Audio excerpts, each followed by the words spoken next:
এই যে পিআর পদ্ধতিকে তারা খুবই গুরুত্ব দিচ্ছে এবং জাতীয় ঐক্যমত্য কমিশনের যে প্রস্তাবটি রয়েছে যে সেখানে সংস্কারও তারা চাচ্ছেন বিভিন্ন ক্ষেত্রে অনেকগুলো দাবিদাও উত্থাপন করেছেন বিএনপির পক্ষ থেকেও ৩১ দফার একটি সংস্কার যে সুপারিশ সেটিও প্রস্তাবনায় রয়েছে। তাহলে জামাত যে পিআরের পক্ষের লোকজনকে বা জাতীয় ঐক্যমতকে সামনে রেখে আজকের এই সমাবেশে জায়গা দিল, কিন্তু সেক্ষেত্রে বিএনপি সেখানে ইনভাইটেশন পায়নি, এটি একটি গুরুত্বপূর্ণ বিষয় মনে করেন কিনা? না, বিষয়টা ইনভাইটেশন পাওয়া না পাওয়ার বিষয় না, তারা তো স্পষ্ট করেছেন। আমি আরেকটু পরিষ্কার করেই বলতে চাই, আপনি কি মনে করেন যে জামাতের সাথে বিএনপির দ্বন্দ্ব তৈরি হচ্ছে না? না না, দ্বন্দ্ব তৈরি হবে কেন? আমার রাজনীতির পথ এবং তাদের রাজনীতির পথ তো ভিন্ন হতেই পারে। আমি দেশ পরিচালনার ক্ষেত্রে আমার নিশ্চয়ই আমার নিজস্ব কৌশল, আমার নিজস্ব ভাবনা আছে। আমি যে আমার দল যেটা ৩১ দফার কথা বলেন, এটা যদি জামাতও তাই মনে করতো তাহলে তো হয়েই যেত, তাহলে তো দেশে একটি দলই থাকতো, তাই না?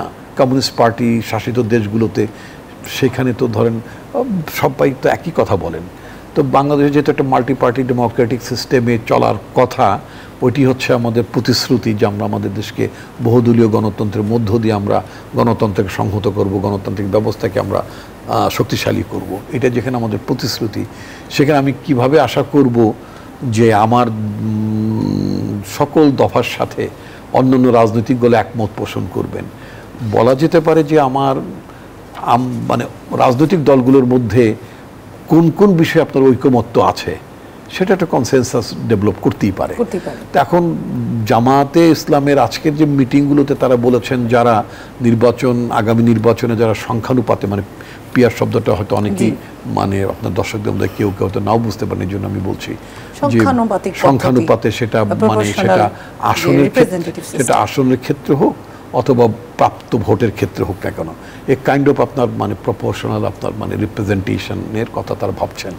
এটা এই ভাবনার সাথে যারা শরিক আছেন তাদেরকে তারা আমন্ত্রণ জানিয়েছেন। এক্ষেত্রে আমার একটা নিজস্ব পর্যবেক্ষণ আছে।